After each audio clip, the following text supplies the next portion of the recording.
Well, I'm curious to start because you and your bass player Jason, you've been like performing together since high school or something? Did I read that? Yeah, Wow, we have been together for a while.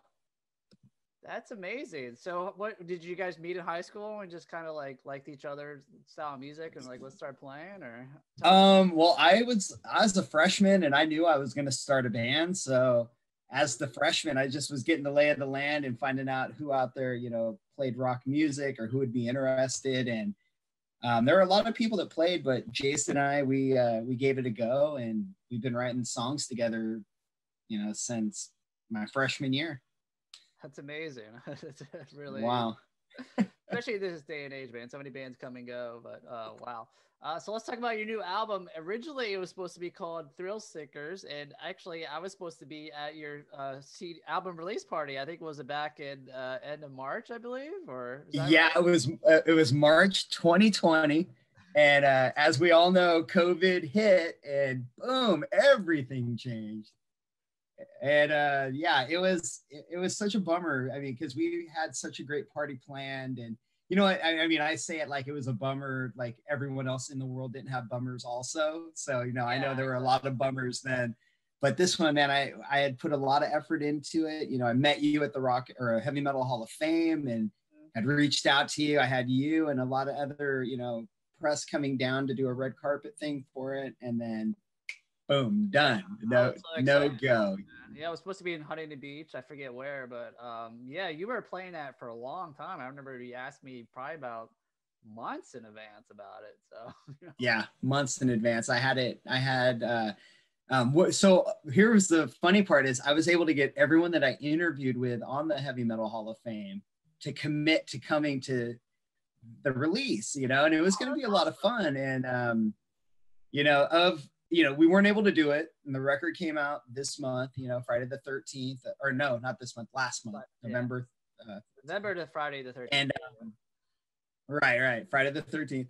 And I was able to secure an interview with you, and then also Ace Reality Check and Reality Check TV, and those are two of the three that I met at the Heavy Metal Hall of Fame. So kind of bringing it full circle, but yeah, the show must go on. So we went to live streams, and there weren't any live shows to have, and then the release of the album got delayed after we signed with the label. But you weren't name of the album work on the album. I think you remixed some stuff that you weren't quite so happy with. So it was almost a little blessing in disguise, right? Or a little bit. Yeah, and as you know, with bands or artists in general, if you give them too much time, they'll never finish it. You got to end it at some point. So it was good that we got to go back. But could you imagine, like, if we had an ample amount of time? I don't know if I would have ever ended it. Every time I go back, I hear something else I want to fix or change, and certain people are like, "Come on, no." Only you and Jason and Charlie notice this. Probably the engineer doesn't even notice it. Like, it only bothers you guys, and it's like, oh man, want it to be perfect. Well, you mentioned Charlie, your drummer. How did you hook up with him? I mean, Jason you went to high school with, so. Right, Charlie. He answered an ad we put out for a drummer. We had the drummer from our original band. And we parted ways, and we spent a year and a half going through drummers. We had this, like your style of punk and metal. You got to have a really good drummer to really keep up, basically. Maybe that's why you have to have that pulse. But be able to switch it. You know what I mean? Like, it does. It's a lot of stop and go, a lot of speed. But we went through like 3 drummers on our way to finding Charlie. And once we found Charlie and it was a match, we've been together ever since. So the 3 of us, the 3 amigos, the 3 musketeers, Celebrity Stalker, the trio. Well, cool. Let's talk about some tracks from the record. My favorite's American Dreams. And not only is it an awesome track, you have an amazing music video that kind of goes along with it, with the images and the American flag performing behind you, and like I guess you had who actually worked on the video for you? So that's a great question. We produced them ourselves. Oh wow. Jason, who is not here, our singer bass player, he is also a video editor and works on movies, has made a movie. He's our video guy. He's our go-to for all of our artwork. He creates our logos, our album covers, our videos, so American Dreams, and he also did Thrill Seekers, our other one. Yeah, the cover art for Thrill Seekers was really cool too. Wow. Yeah, he did all that too. He created that. The two actors from Thrill Seekers are the two that are on the album, or the single cover. Yeah. And he shot them in an alley, and then he added all that other stuff and created that whole scene of them creating mayhem in the downtown area. And yeah, it's kind of cool that we do everything in house. We have complete control of what we do and what we're gonna do. So that's kind of cool. Wow, that's amazing. So. Well, cool. Where did you get the footage? I guess from I guess it was like retro kind of stuff from the American Dream song. Public domain, a lot of public domain video there. So the band footage, we created that. Jason singing as he's walking through the alley and down the street. That was all us. And the footage we grabbed was, we were looking for like early commercialism. The suburbs, back when everything was good, kind of what got us on this path to where we are today with all the consumerism and consumption, and just we're like in a throwaway society. I mean, you have your phone for a year and you feel bad if you don't have the new model immediately. Or just such things are just so different now. And with that, you have that balance of people imbalance of people not having the same wages or the same stability with work. So the American Dream song is really it's just about working all day, not spending any time with your family, and doing it for peanuts. And there's a lot of reasons that has happened. There's a lot of reasons that, they're not easy fixes, but I always think that American made, it sounds ridiculous back when you used to say made in the USA, but now I'm like, no, now that you've shipped away all of the manufacturing, we need American manufacturing. You should be able to be middle class and blue collar at the same time. I mean, that's when America was at its strongest, and that creates that extra rung in the ladder that connects being lower middle class and being able to get to upper. When you take rungs away, you trap people in their socioeconomic stranglehold that they're in, their current situation. So American Dreams, that's one that was meant a lot to me, and I didn't even realize 2020 was going to be such the struggle when I wrote that song. It was just how I saw America last year, and it was just like, wow, wow, 2020, what a year. Well, it's the year of the thief. I forgot to mention though, you originally had the album called Thrill Seekers, the first song on the album, but then because of everything that happened, you changed the album title to Year of the Thief, which is very fitting for 2020. Talk about changing it. So when we started talking with the label and we're going to sign, we had already released Thrill Seekers on our own, right? So I'd already put the album out, it was up, and we had to take it down to re-release it through the Orchard and whatnot. And so we ended our commitment with CD Baby or DistroKid or whoever we had and pulled everything down. But then to re-release it, it was like, well, let's not re-release the same exact art. So we thought about doing things like changing the tint of the picture from blue to red. We thought about just doing subtle things and making sure you knew it was a different edition. And we had also gone back and done some changes, in the recording and the mix. So we thought about maybe calling it remaster. We just thought about little things we could do to keep that artwork. But as the 40-day lockdown turned into so much more, that initial lockdown, we weren't thinking Year of the Thief at that time. We were thinking responsible, stay home, do your part, wear your mask. And then it just kept going and going and going. And our release kept getting pushed because other artists were getting their releases pushed by the label. And Jason, he just came and he's like, this I got a name for this record. Let's rename it and call it Year of the Thief.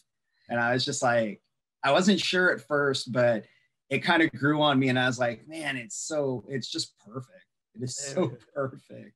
It really and is. Everyone out there has had part of their year stolen or their whole year stolen. Oh, absolutely. So the one thing that's amazing about you guys is you actually been playing shows like at the Doll Hut in Anaheim. I've seen some photos online. Did they build like a stage outside? Because you also did your record release party there back in November, Friday 13th. You know. Right.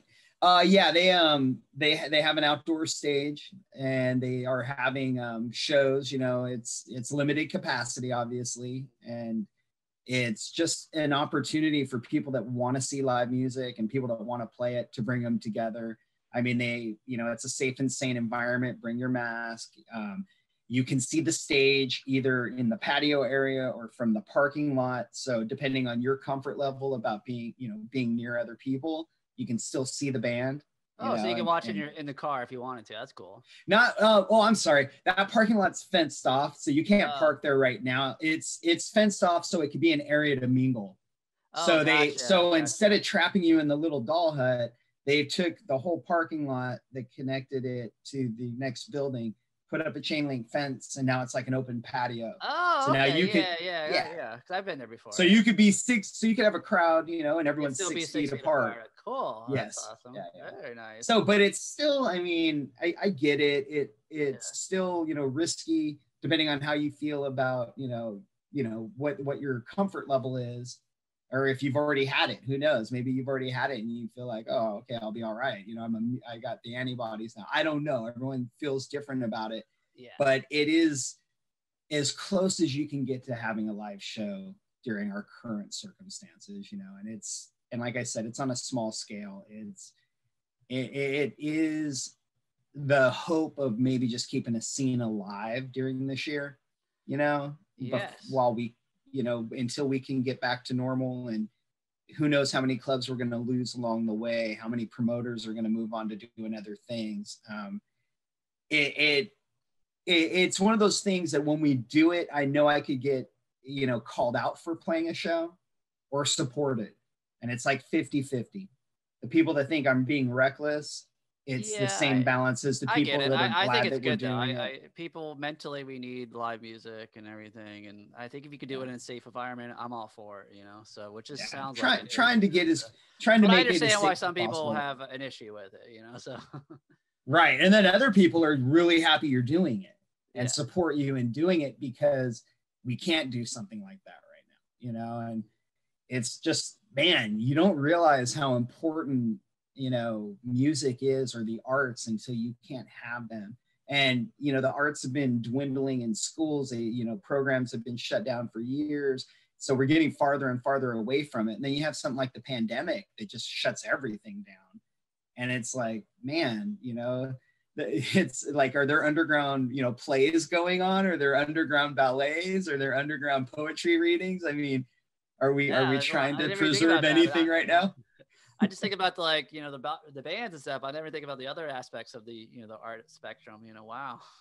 Yeah, I mean, you think about it. The only entertainers that are allowed to work right now are the ones that are like the megacorps, just like an Amazon or Costco. You have the NFL, the NBA.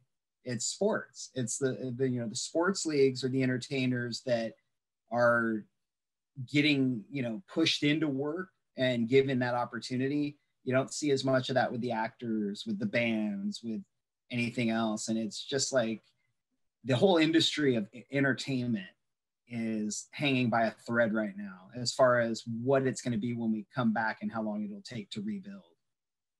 And it's just, it's very sad.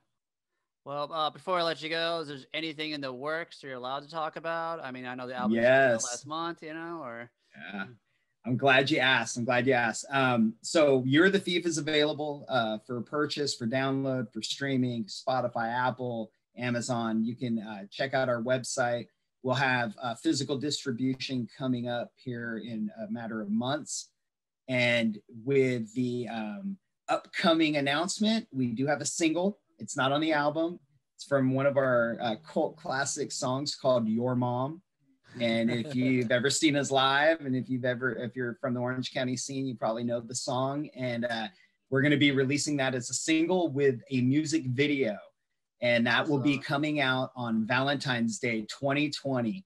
So your mom will be coming 2021, right? on Valentine's Day, 2021. I mean, 2021. Yeah, wait, we can't go backwards. I would love to go in a time machine to February 2020 and hope it never happened. Exactly. Yeah. Yeah. So look for that on 2021 and Valentine's. Yeah, your Day. mom will be coming on on Valentine's Day 2021. And one of the cool things is we recorded that song when we did the album. Worked with Dave Klein recording out in Highland Park, California. And while we recorded the album, we recorded that extra song knowing we were going to use it. And it kept getting asked, should we put it on the album? Should we put it on the album? And I was like, no, the album's too serious and this song's too fun. Yeah. Keep them separate. And now it's going to work out. We recorded 2 versions, a dirty version and a clean version. And we're going to make opposite videos. So for the dirty version, we're going to make Leave It to Beaver video. And for the clean version, we're going to make like a Carl's Jr. Hardee's hamburger eating video. Oh, that is brilliant. Wow. I can't so, wait. Yeah. So got some stuff coming up. It reminds me of like when Mortal Kombat came out for Super Nintendo and Genesis, because Super Nintendo had 0 blood back in the 90s. And then Genesis had like full arcade blood versions. Right, exactly. We're gonna have one for the kids and one for the adults. That's awesome. Well, everyone check out CelebrityStalkerTheBand.com. There's links to all their social media, and you can buy the album wherever music is sold. Thank you so much, Larry. It's good to catch up with you, man. Hey, thanks for having me on, Steve. I really appreciate it. And I've been watching your stuff. You've really been doing a lot to, help promote and do stuff in the lockdown. And it's really appreciated by everyone you work with, I'm sure, but especially us, especially when we see someone like you doing it. It's motivation, I just appreciate it. And you're doing it keeps me going, is trying to support the scene, I don't really got and you're doing it virtual. It's safe, and it's awesome. It's really awesome, man. Bionic Buzz, dude. Support Bionic Buzz.